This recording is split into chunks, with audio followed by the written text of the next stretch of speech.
All right, just some, I just like to do this periodically because nobody else talks about this anymore.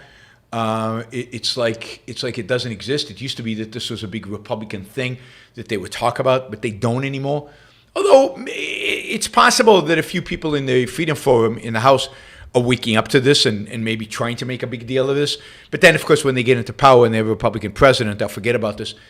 And this is the whole question of the budget deficit. I mean, the budget deficit is really insane. I mean, spending as a percentage of gross domestic product at the federal level is going to grow to 29% over the next 3 decades. It's been historically over the last 30, 40 years at about 20%. In the 19th century, it was under 5%. And this is, of course, just the federal level. If you have state and if you had local, it's not clear that government in the United States is actually smaller than government in Europe. If you add all those things, certainly if you project 30 years out, if the government is spending 29.1%, I would say 50% of GDP is spent by government in 30 years. That's more or as much as almost every country in Europe. It's pretty socialist, wouldn't you say? Half of the economy? And nobody's talking about it. Nobody seems to care.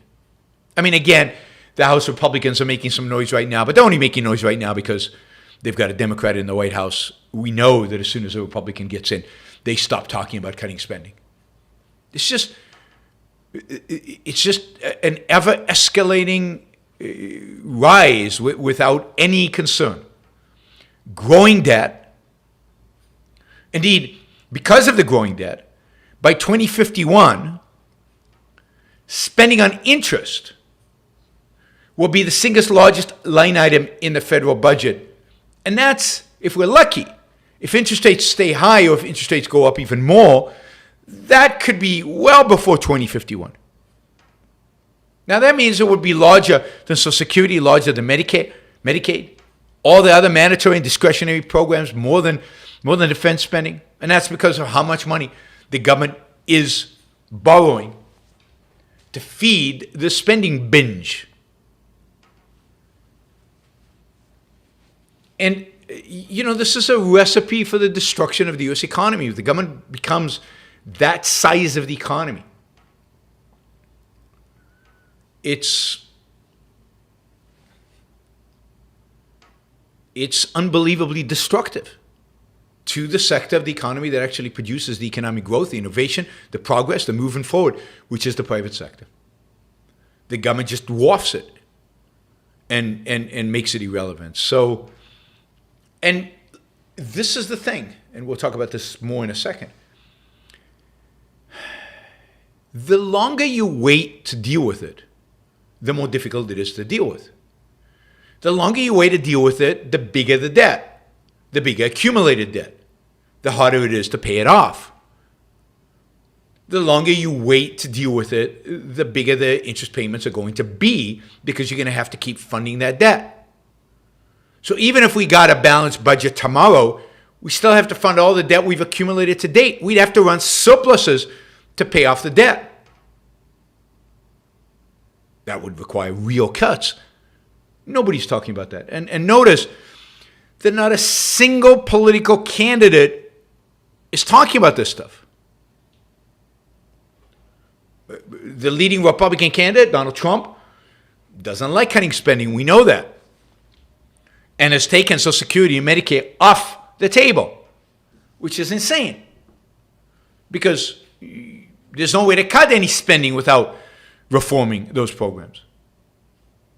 DeSantis would much rather talk about, LGBTQ issues or drag shows and stuff like that, than about the fact that the U.S. economy is going to long-term stagnate unless we do something about government spending.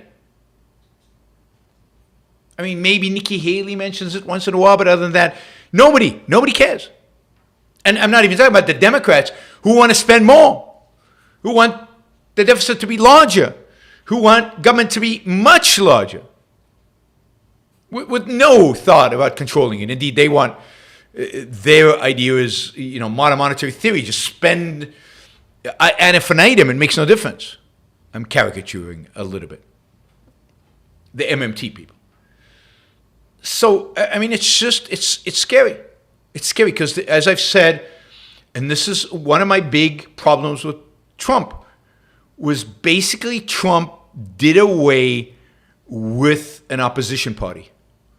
There is no opposition party. Republicans don't disagree about the expansive role of government in our lives, both on the social side and on the financial side and on the economic side. Now, within this issue is the whole issue of Social Security. So the CBO, the Congressional Budget Office, just did its estimate of how long the, quote, trust fund, which doesn't really exist. The trust fund is just government bonds. So your taxpayers, tax money is paying this off, right? How long this trust fund can still pay off Social Security. We're already in a negative situation where the trust fund is being depleted.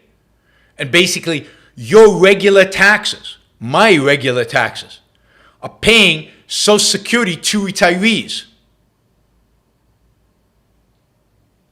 I don't know how many of you know that, but Social Security today gets, in terms of revenue, less money than it spends. And because it keeps no reserve, the money's not there, the federal government pays for the deficit.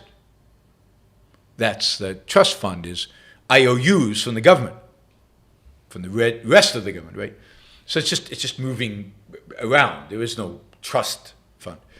Anyway, Social Security is going to go bankrupt. In other words, Social Security will actually run out of the trust fund. The trust fund will go to zero somewhere around 2032, 2033.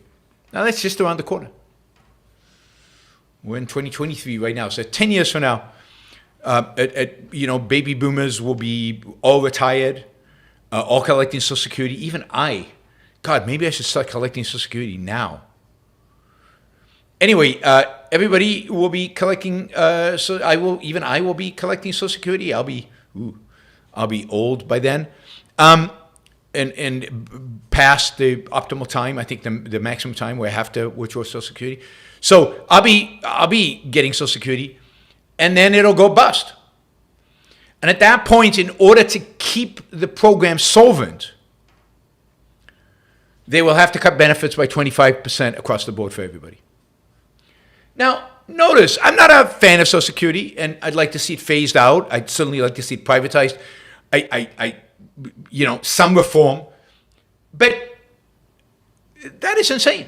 People are planning for Social Security. People are making retirement plans based on Social Security.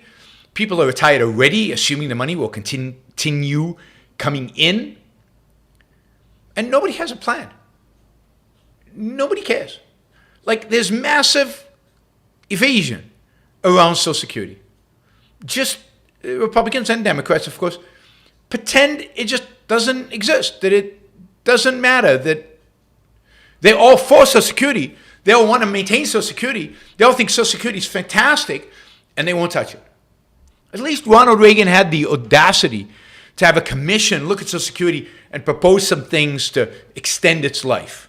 That commission was run by none other than Alan Greenspan, who recommended raising taxes and lowering benefits, but at least they had a solution.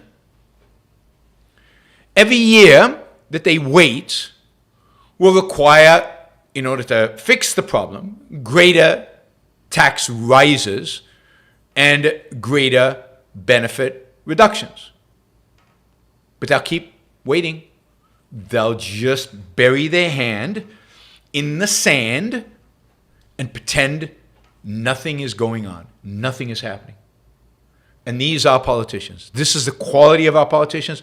Not a single one of them has the guts, the balls, to raise this as an issue, to say we need to solve it. Doesn't even have to propose a solution, but at least make an issue of it. Bring it up. Tell people, look, there's a real problem here. We have to deal with it. And in my administration, we will find a way to deal with it. Maybe even have a solution. But, we got 10 years. Every year that goes by, it becomes more expensive to solve the problem. Just like with the deficit and the debt. Every year that goes by, it becomes more difficult to solve the problem. Does anybody care? Nada.